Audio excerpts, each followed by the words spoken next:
Mumbai Indians के कप्तान रोहित शर्मा को फटकार लगाई गई है बीसीसीआई की तरफ से, क्योंकि उन्होंने अंपायर के साथ अभद्र व्यवहार किया था। कोलकाता नाइट राइडर्स और मुंबई इंडियंस के बीच में मैच खेला जा रहा था।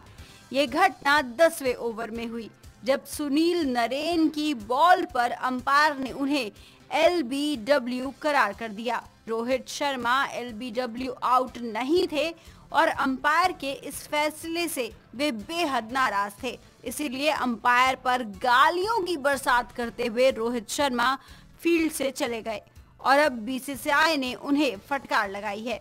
वहीं दूसरी तरफ कमेंट्री बॉक्स में बैठे केविन पीटरसन को भी अपनी आंखों पर विश्वास नहीं हुआ कि अंपायर से इतनी बड़ी गलती कैसे हो सकती है।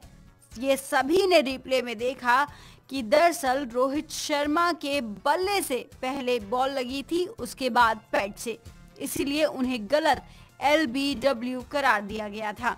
आईपीएल की ऑफिशियल वेबसाइट पर भी एक ऐसा वीडियो शेयर किया गया है जिसमें साफ साफ देखा जा सकता है कि रोहित शर्मा उस वक्त आउट नहीं थे। वहीं दूसरी तरफ रोहित शर्मा के अंपायर के साथ अभद्र व्यवहार करने के बाद उन्हें बीसीसीआई ने फटकार लगाते हुए एक स्टेटमेंट जारी की है। गौरतलब है कि आईपीएल 10 को शुरू हुए अभी पहला हफ्ता ही हुआ है और भारत के 2 बड़े क्रिकेटर्स को अभी तक बीसीसीआई फटकार लगा चुकी है। रोहित शर्मा से पहले महेंद्र सिंह धोनी ने मैच रेफरी की तरफ DRS का इशारा कर उनके ऊपर व्यंग्यात्मक टिप्पणी की थी, जिसके बाद उन्हें फटकार लगाई गई थी।